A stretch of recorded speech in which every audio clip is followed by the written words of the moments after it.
જે જામવંત વામન અવતારથી ભગવાનની સાથે આવે છે.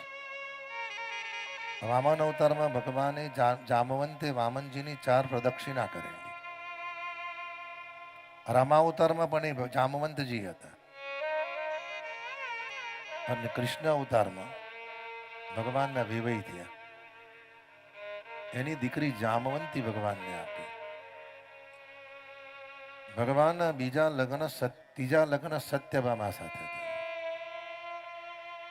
પણ સત્યભામા થોડા હાઈફાઈ છે.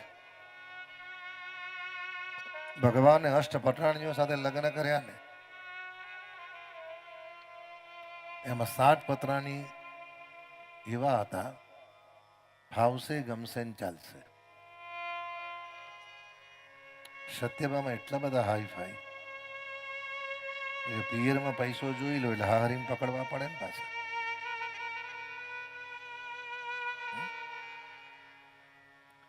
જેવા સત્યભામાના લગ્ન થયા, બધી પટરાણીઓને ભગવાને પૂછ્યું ક્યાં જવું છે એન્જોય કરવા. 7 પટાણીએ કીધું, હે દ્વારિકાનાથ, આપના ચરણારવિંદ સિવાય કાંઈ જવું નથી. સત્યભામાએ કીધું, તરત કીધું, પ્લીઝ ગો ટુ સિંગાપુર. ભગવાન સત્યભામાને લઈ ઇન્દ્રલોકમાં આવ્યા. અમુક બહેનો તમે જોજો, ફરવાનો બહુ શોખ, શોપિંગનો બહુ શોખ. અને ભાઈઓને ખબર ખોટું ખાલી કરાવે એના કરતા કે તું જઈ આવી જા, મને ટાઈમ નથી.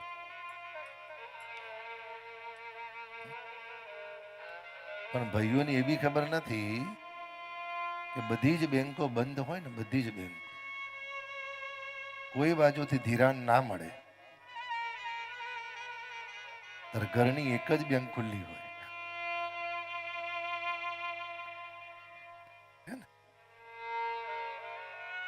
અને ભાઈઓના ખિસ્સામાં રૂપિયા ના હોય ત્યારે મોડા જોવાના એમ.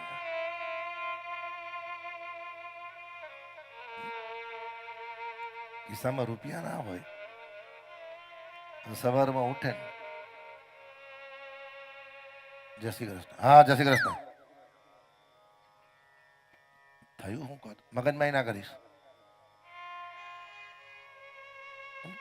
તો કરે ના કહ્યું મગજમારી ના કરીશ.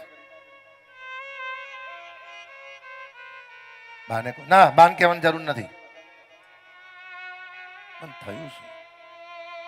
ચા પીતા પીતા પાછા ચારે બાજુ ધીમે રહીને જુએ, જોતું નથી. ચારે બાજુ ધીમે રહીને જુએ ને, ધીમે રહીને કે કપુ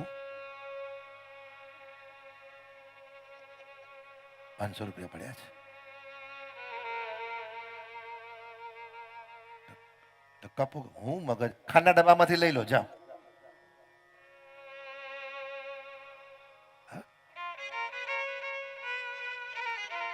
બહેનોની 2 તિજોરીઓ, એક ખાનનો ડબ્બો અને તિજોરીમાં સાડીની કડી.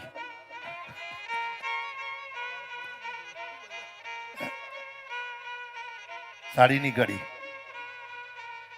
મને ઘણા પૂછ્યો, બાપજી લગ્ન તમને આ બધી ખબર છે, મને બધી ખબર છે. ભગવાન સત્યભામાને લઈ ઇન્દ્રલોકમાં ગયા. ભગવાને સત્યભામાને કીધું, જે જોઈએ તે માગો. ક્યાં સુધી? 1 વર્ષ સુધી. 6 મહિના ચંદ્રમુખી, 6 મહિના પછી સૂર્યમુખી, અને 1 વર્ષ પૂરું થાય પછી જ્વાલામુખી.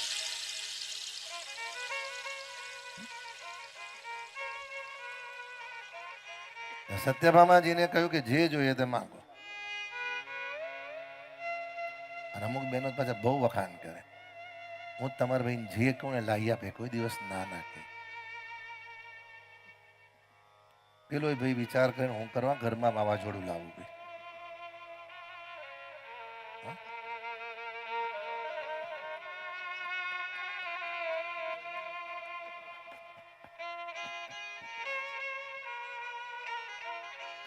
અમુક બહેનો તમે જોજો, અમુક બહેનો બહુ સુંદર, કઈ જઈશું તમારે જે ઈચ્છા કરજો ને લાવજો ભાઈ.